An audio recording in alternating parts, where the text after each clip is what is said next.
এখানে বসানো হয়েছে হাজার হাজার সোলার প্যানেল, সাগরের তলদেশে বিছানো হয়েছে 5,000 কিলোমিটার অপটিক্যাল কেবল, আর 37 তলা ভবনের থেকে উঁচু জাহাজ স্লিপ, যেটা দিয়ে মানুষ নয় উঠানামা করে বিশাল বিশাল সব জাহাজ। চীনে সবকিছু বানিয়ে ফেলেছে কিন্তু কাউকে বলেনি, এমনকি আমেরিকাকেও না। এটা হচ্ছে চীনের তৈরি পৃথিবীর সবচেয়ে বড় সৌরবিদ্যুৎ প্রকল্প। এই প্রকল্পটি বানানো হয়েছে চীনের ইয়াংজিয়ান অঞ্চলের মরুভূমিতে। এই প্রকল্পের মোট আয়তন 80,000 হেক্টর, যা প্রায় 2 লাখ বিঘা জমির সমান। ভাবতে পারছেন, 2 লাখ বিঘা জমির মতো একটা বিশাল ফাঁকা রুক্ষ মরুভূমিকে চীন রূপান্তর করেছে বিদ্যুৎ শক্তির উৎপাদন বিশাল ফার্মে। এই ফার্মে বসানো হয়েছে প্রায় 56 লাখের বেশি সোলার প্যানেল, যেগুলো একসাথে 3.5 গিগাওয়াট বিদ্যুৎ উৎপাদন করতে পারবে, যা আনুমানিক 6,000 কোটিরও বেশি ইউনিট। আর এত পরিমাণে বিদ্যুৎ দিয়ে 30 লাখেরও বেশি বাড়িতে বিদ্যুৎ পৌঁছে দেওয়া যাবে। চীন এই প্রকল্পের জন্য ব্যয় করেছে $2.13 বিলিয়ন।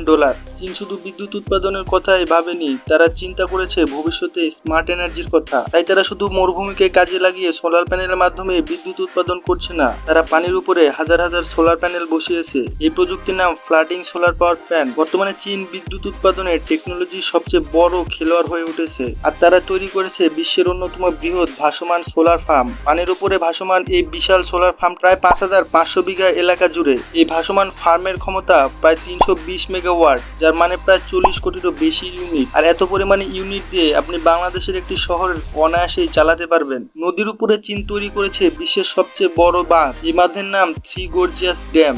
এই বাঁধ পানির প্রবাহকে থামিয়ে দিয়েছে, আর তার সঙ্গে সঙ্গে আটকে গেছে জাহাজ চলাচল। যেখানে আগে সহজেই নদীপথে জাহাজ চলতো, সেখানে জাহাজ এসে দাঁড়ায় এখন বাঁধের মুখে। সামনে কোনো রাস্তা নেই। এই সমস্যার একটি সমাধানও ছিল জাহাজকে বাঁধের উপরে উঠে নেওয়ার, আর চীন সেটাই করেছে। তারা বানিয়েছে পৃথিবীর সবচেয়ে বড় শিপ লিফট, যেখানে মানুষ নয় উঠে বিশাল বিশাল জাহাজ। এই লিফটের উচ্চতা প্রায় 113 মিটার, যেটা প্রায় 37 তলা ভবনের সমান। এটা একবার 3,000 টন ওজনের জাহাজকে তুলে নিয়ে যায় বাঁধের উপরে, আর সেই কাজটি করে মাত্র 30 মিনিটে। পৃথিবীর অনেক বাঁধে থাকে লক সিস্টেম, যেখানে ধাপে ধাপে গেট খুলে জাহাজকে পার করা হয়। এই পদ্ধতিতে এক একটা জাহাজ পার হতে সময় লাগে প্রায় 3-4 ঘন্টা। চীনের এসব শিপ লিফটে 37 তলার সমান উচ্চতায় 3,000 টন জাহাজ তুলতে সময় নেয় মাত্র 30 মিনিট। এই লিফটের নিচে থাকে বিশাল বড় একটি পানি ভর্তি বাংকার। জাহাজ সেই বাংকারের মধ্যে ঢুকে তারপর পুরো বাংকার সহ জাহাজটিকে উপরে তোলা হয়, আর উপরে উঠে জাহাজটি সরাসরি চলে যায় নতুন নদীপথে।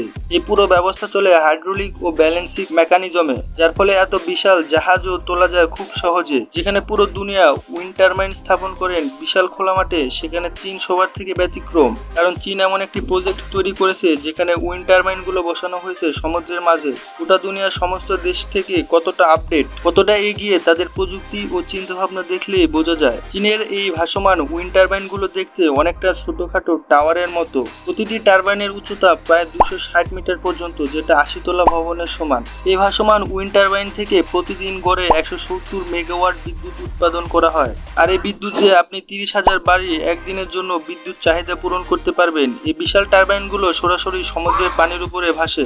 সমুদ্রের মাঝে দেশ স্থির রাখার জন্য ব্যবহার করা হয় অত্যাধুনিক মোর্নিং সিস্টেম। সমুদ্রের মাঝে একটা বিশাল প্ল্যাটফর্ম তৈরি করা হয় এবং প্ল্যাটফর্মগুলোকে সমুদ্রের নিচ থেকে শক্তিশালী আঙ্কার দিয়ে বেঁধে দেওয়া হয়। ফলে প্ল্যাটফর্মগুলো আরো শক্তিশালী হয়ে ওঠে, যাতে করে সুনামি বা ঝড়ের সময় ছিঁড়ে না যায় এবং এগুলো যেন ঢেউয়ের ধাক্কাও সহ্য করতে পারে। বর্তমানে চীন সরকার অনেকগুলোই এমন টারবাইন স্থাপন করেছে। তাদের পরিকল্পনা অনুযায়ী আগামী কয়েক বছরের মধ্যে 3,000 মেগাওয়াট ক্ষমতা সম্পন্ন ভাসমান উইন্ড ফার্ম গড়ে তোলা হবে। বিশ্বের অনেক উন্নত দেশ তথ্য আদান প্রদানের জন্য অনেক প্রযুক্তি ব্যবহার করে, কখনো স্যাটেলাইট, কখনো গোপন নজরদারি সিস্টেম। তারা এগুলোকে পিছনে ফেলে তাদের তথ্য আদান প্রদানের জন্য মাধ্যম হিসেবে বেছে নিয়েছে সমুদ্রকে। চীন এখন সমুদ্রের গভীরে 5,000 কিলোমিটার ফাইবার অপটিক্যাল কেবল বিছাচ্ছে। এর মাধ্যমে চীন শুধু তাদের তথ্যই গোপন রাখবে না, অন্য দেশের তথ্য খুব সহজেই জেনে ফেলবে।